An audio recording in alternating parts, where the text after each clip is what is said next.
بسم اللہ الرحمن الرحیم۔ السلام علیکم میرے پیارے بھائیوں اور بہنوں، جمعۃ المبارک کے مقدس دن یہ پیغام ہم سب کے لیے، دنیا بھر کے مظلوم مسلمانوں خصوصاً غزہ کے مظلوموں کی انفرادی سطح پر مدد کیسے کی جا سکتی ہے، ایک نہایت اہم سوال ہے جو موجودہ وقت میں ہر صاحب دل مسلمان کے ذہن میں ہونا چاہیے۔ موجودہ حالات میں امت مسلمہ مختلف چیلنجز سے گزر رہی ہے۔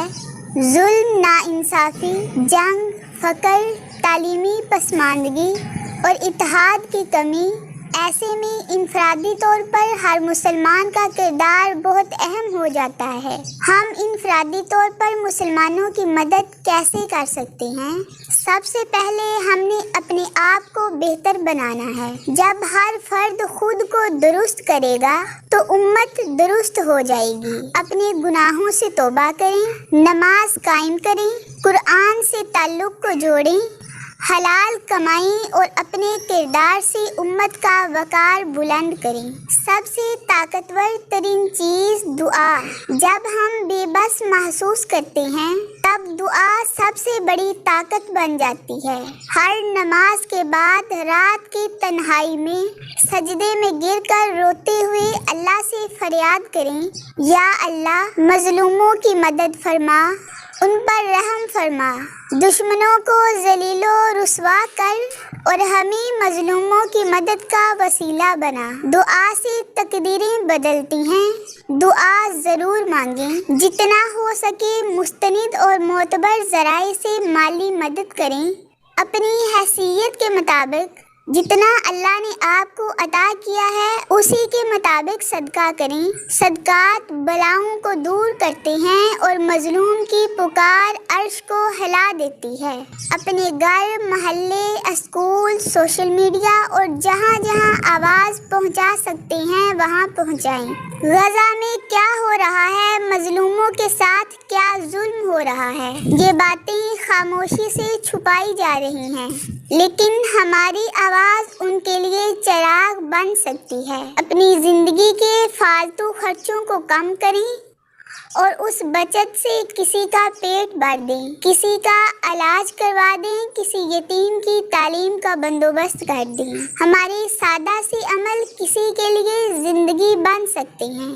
اپنے بچوں، اپنے چھوٹے بہن بھائیوں کو ظلم کے خلاف نفرت سکھائیں، عدل اور انصاف سے محبت کرنا سکھائیں، تاکہ ایک ایسی نسل تیار ہو سکے جو مظلوموں کی مدد کرنے والی ہو، ظالموں کی پیروی نہ کرنے والی ہو۔ شاید آج ہم ان مظلوموں کی چیخیں نہ سن پائیں، لیکن اللہ سن رہا ہے۔ ہم ان کے بچوں کے آنسو نہیں پونچھ سکتے، لیکن اللہ ہمیں ان آنسوؤں کے بدلے جنت دے سکتا ہے۔ یہ دنیا امتحان ہے۔ اگر ہم رو رہے ہیں آج تو کل انشاءاللہ ہمیں جنت میں مسکرانے کا موقع ضرور ملے گا، بشرط یہ کہ ہم نے اپنا فرض ادا کیا ہو۔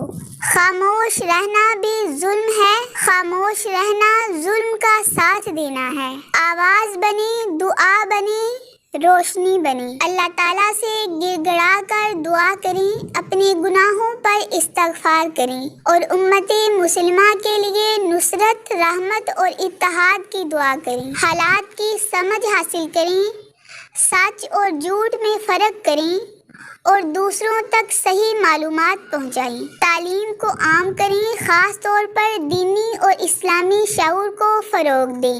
فرقہ واریت اور نفرت سے دور رہیں اور ہر مسلمان کو اپنا بھائی سمجھیں اور امت کے اتحاد کے لیے کام کریں۔ اختلاف رائے کو عزت سے سنیں اور نفرت کی بجائے اصلاح کا راستہ اختیار کریں۔ سوشل میڈیا کا مثبت استعمال کریں۔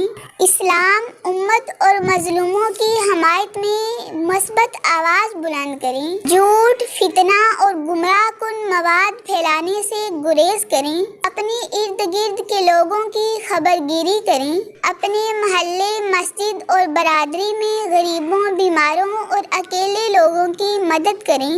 چھوٹے چھوٹے کاموں سے بڑی نیکیوں کی بنیاد رکھی جا سکتی ہے۔ ایک مسلمان کے طور پر ہمارا کردار ایسا ہونا چاہیے کہ ہم نیک اعمال کے ذریعے امت کی روحانی طاقت بنیں، دنیا میں اسلام کی خوبصورت تصویر بن کر جئیں، عدل، سچائی اور ایمانداری کو اپنی زندگی کا حصہ بنائیں، علم، عمل اور اخلاق کے ذریعے معاشرے کو بہتر بنائیں اور ہر ظلم کے خلاف آواز بلند کریں پرامن اور حکمت سے۔ اور آخر پر اللہ تعالیٰ سے دعا کرتے ہیں، یا اللہ امت مسلمہ کی حفاظت فرما، ان کے دلوں میں محبت پیدا فرما، ظالموں کو ہلاک کر دے، تباہ و برباد کر دے اور ہمیں اس دین کے سچے سپاہی بنا دے، آمین ثم آمین۔ میرے پیارے بھائیوں اور بہنوں، اس پیغام کو اپنے دوستوں، رشتہ داروں، اپنے پیاروں سے زیادہ شیئر کریں۔ اللہ تعالیٰ ہماری اس کاوش کو قبول فرمائے، آمین ثم آمین۔ اللہ حافظ۔